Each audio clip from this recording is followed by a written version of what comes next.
हमारे ऊपर प्रभु की कृपा है, ये हम कैसे पहचाने? ये 8 लक्षण प्रकट होने लगते हैं जिसके ऊपर प्रभु की कृपा होती है। हमारे ऊपर प्रभु की कृपा है, ये हम कैसे पहचाने? तो ये 8 लक्षण प्रकट होने लगते हैं जिस पर हरिजू की प्रियाजू की कृपा है। पहला, घोर अपराध करने वाले के प्रति भी दया की भावना, शांति पहला लक्षण है। भाव में भी पहले शांत भाव है। हमारे ऊपर श्री हरिजू की कृपा है, इसकी पहचान ये 8 लक्षण। पहला, शांति, अर्थात घोर अपराधी के प्रति भी गुस्सा ना आना, क्षमा करना, यह हरि की कृपा का लक्षण है। देख लो भाई, घोर अपराधी शब्द तो जाने दो, जरा सा प्रतिकूल हो जाए तो लाख समझाओ पर भ्रकुटी तनी रहती है। भला ऐसा है? अपराधी पर भी क्षमा का भाव होना, ये हरि कृपा पात्र में ही होगा, अन्य पवित्र रहता है हरि कृपा पात्र। शौचाचार का ज्ञान होना चाहिए, वस्त्र आपके पवित्र होने चाहिए, ये बाहरी जल रज आदि के द्वारा बाहरी पवित्रता, और निष्कपटता, निश्चलता, सत्य भाव, ये अंदर की पवित्रता है। अगर कपट है, छल है, असत्य है तो हृदय मलिन रहता है। भीतर और बाहर से पवित्र रहना, इसमें खास बात क्या है? भीतर और बाहर से पवित्र रहने में, भीतर और बाहर से सदैव पवित्र कौन रह सकता है? तो बोले जो पुंडरीकाक्ष भगवान श्री हरि का प्रियाजू का स्मरण करता रहता है, वो शवायाभ्यंतर शुचि, वो बाह्य और अभ्यंतर दोनों से पावन रहता है। तीसरी जो कृपा का लक्षण है, अर्थात वो सदैव भगवत चिंतन परायण, शौचाचार का पालन करने वाला, बाहर और भीतर से हरि कृपा पात्र पवित्र रहता है। चौथा,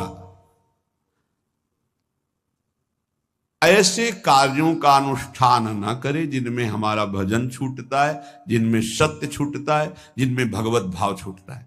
जैसे आपके ऊपर कृपा हुई, आप भगवत मार्ग में चल रहे हैं, अब आप ऐसे संसारिक कार्यों का अनुष्ठान कर रहे हैं जिनमें आपकी चित्तवृत्ति बिल्कुल भगवत विमुख हो रही, तो जीवन का लाभ क्या होगा? लाभ तो है भगवत स्मरण सहित।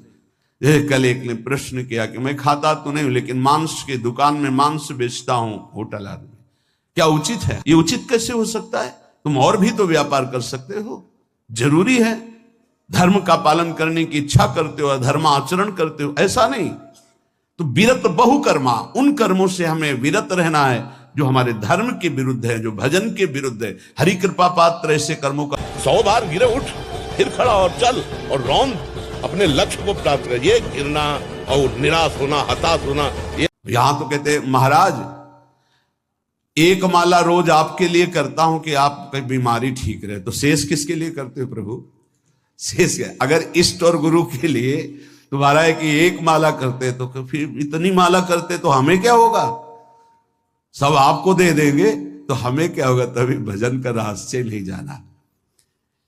छठवां, अपने भजन से अपने लिए कुछ भी ना चाहना, और दूसरों की तो बात जाने दो, दूसरों से कुछ ना चाहना ये तो ठीक है, अपने भजन से अपने लिए कुछ ना चाहना है हिम्मत।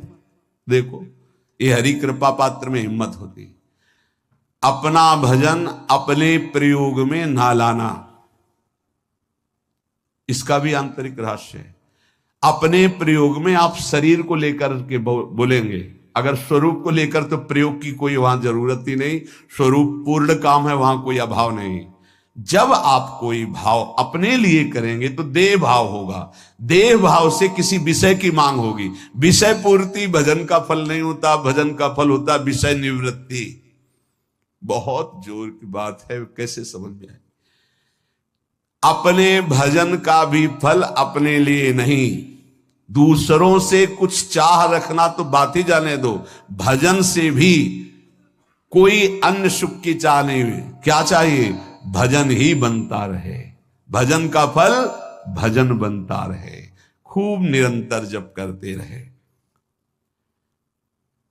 7वां, किसी भी मान सम्मान कीर्ति पद प्रतिष्ठा के मिलने पर हृदय का असंतुष्ट हो जाना, यह हरि कृपा पात्र का लक्षण होता है।